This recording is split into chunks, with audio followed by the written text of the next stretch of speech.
పిల్లలు స్కూల్కి వెళ్లకుండా డబ్బులు సంపాదించడం ఎలా అనే దాన్ని బట్టి కూడా వచ్చింది. దాన్ని ఏమైనా ఇన్స్పైర్ అయ్యారా మీరు అని చెప్పేసి? లేదు సార్, అసలు లేదు. ఇది చాలా ఒక అబ్స్ట్రాక్ట్ ఐడియా నుంచి స్టార్ట్ అయిందండి. ఒక ఇనానిమేట్ ఆబ్జెక్ట్కి ఒక సోల్ ఉంటే ఎలా ఉంటుంది అనే ఒక అబ్స్ట్రాక్ట్ ఐడియా నుంచి స్టార్ట్ అయింది.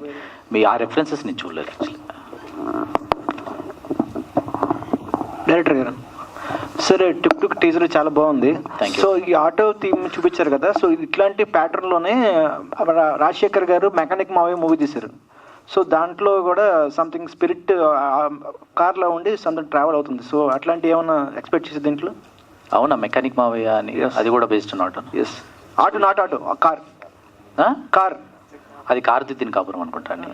కాదు, మెకానిక్ మావయ్య. చూడలేదండి, sorry. Okay. So Saanvi. Hello hi అండి. సో ఆల్రెడీ మీరు పుష్పక్ విమానం అట్లాంటి ఇన్స్పిరేషన్ రోల్స్ సంథింగ్ అంటే ఫ్యామిలీ అంటే చేశారు.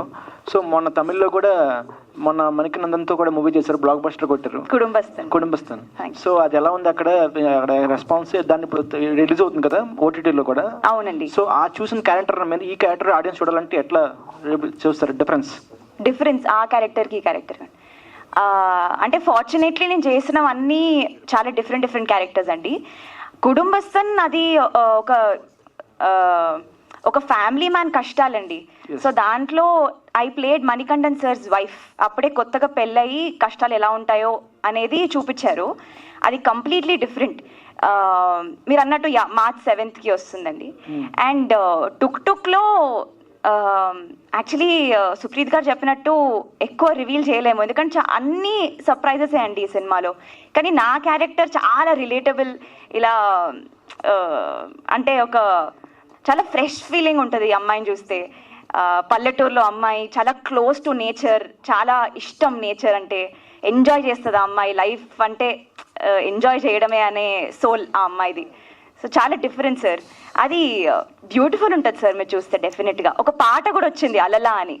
దట్ ఆ పాట టుక్లో ఆ పాట ప్రిటీ మచ్ డిస్క్రైబ్స్ తనకి ఏమి ఇష్టమో అది. ఈ ముగ్గురు కూడా టీజర్ చూస్తే మేము ఫ్యాంటసీ లాగా తిరుగుతున్నారు మీ ముగ్గురు మీ వెనకాల. అంటే ఒక ఫ్యాంటసీ థీమ్ ఇది మీ క్యారెక్టర్స్ ఈ ముగ్గురు మీ వెనకాల. అలా అడుగుతున్నారా? ఎస్. మీకు అలా అనిపించిందా వీళ్ళు ముగ్గురు నా వెనకాల తిరుగుతున్నట్టు?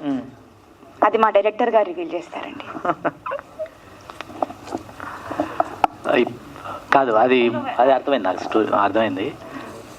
మీరు మూవీ చూడాలండి, మూవీ చూడాలి. అది ఎందుకంటే రివీల్ చేయకూడదని కాదు, ప్రతి స్టోరీకి ఒక నాట్స్ వేసుకుంటూ వెళ్తాం కదా. సో ఆ నాట్స్ రివీల్ చేయొద్దని. మేబీ ట్రైలర్లో మీకు దానికి ఆన్సర్ దొరుకుతుంది, ట్రైలర్లో దొరుకుతుంది. అంటే టీజర్లో ఇట్స్ టూ ఎర్లీ ఏమో అనిపించింది అందుకే. ఓకే. అంటే డైరెక్ట్లీ ఒక రిలేషన్షిప్ ఉందండి ముగ్గురు పిల్లలకి, నాకు, నిహాల్కి. అందరి చుట్టూ అలా తిరుగుతూ ఉంటుంది. మెయిన్ సబ్జెక్ట్ టుక్. సో ఏం రిలేషన్షిప్ ఉంది టుక్ కి, బాల ముగ్గురికి, మాకు అనేది స్టోరీ. ఇంకా ఏం చెప్పాలో మాకు భయం వేస్తుందండి. ఇంకా ట్రైలర్ కూడా రావాలి కదా, అప్పుడు ఇంకా చెప్తాం మేము. ఓకే. అంతే, ఏం జరిగినా టుక్ చుట్టే. ఓకే. కార్తికేయ.